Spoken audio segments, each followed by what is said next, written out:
and then it surfaces that information to you and I, right? In this context, it's telling me what's happening in real time in the news. In the context of an enterprise, it might tell me what's an important document or not a document with relevance or something that might be a security breach.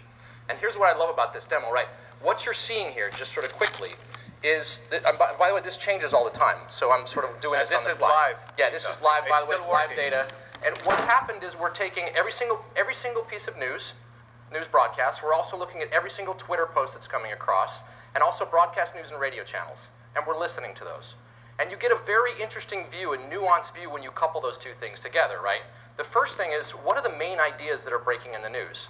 So if I told you, read every one of these documents, read every single news article, summarize it for me, tell me what the key ideas are, surface it for me, and then in real time, tell me and sort it out the way people are thinking and feeling about it. That's what you would see here.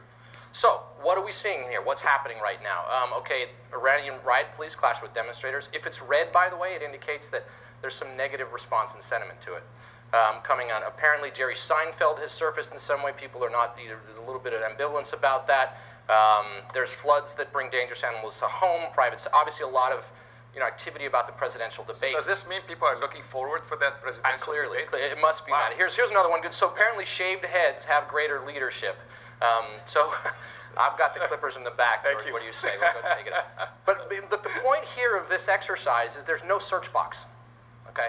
I'm not asking the computer to tell me what I want to know. I'm asking the data to tell me what's happening.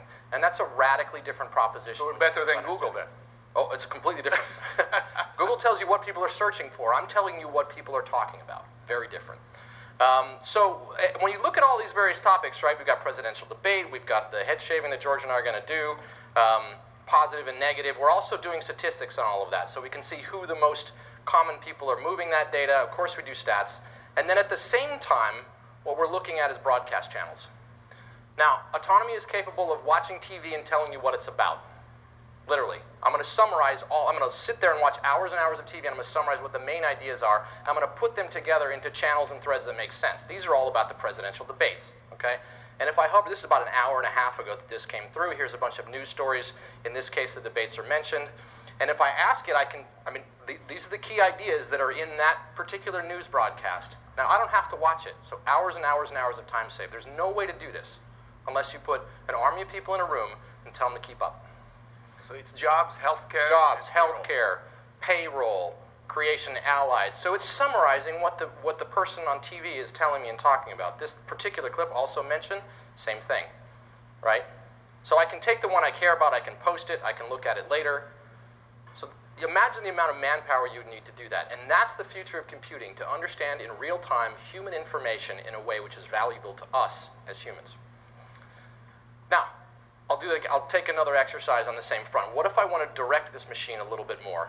And let's say we go into, and we'll just put this in terms of the same kind of exercise, right? If I asked you to take all the news feeds and all the Twitter posts and everything that's ever been written in the last couple of days, or last day, pile it up on the table, summarize all the information it's about, and put them into the nearness of ideas. Because remember, ideas don't match, they have proximity, right?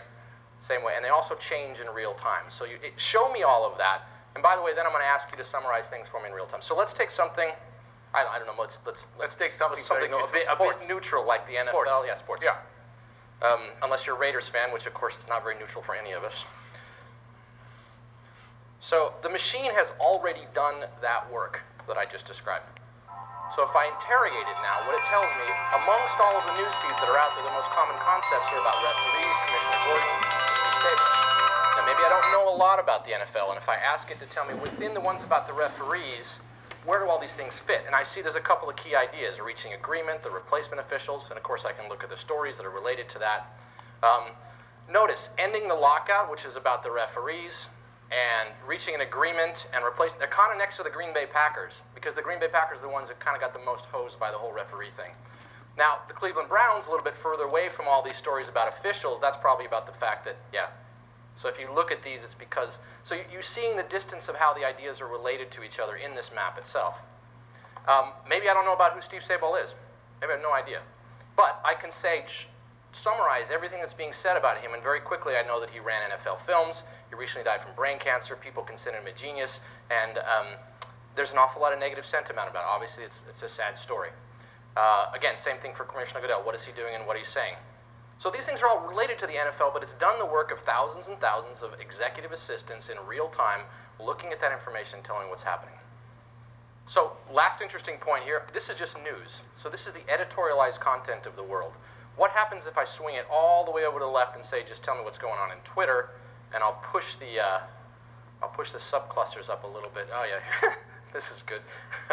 So now I'm listening to pure Twitter, right? Which is what people are saying on Twitter, what they're saying about the topics that there's and this thing. And so I see, apparently players feel tubby.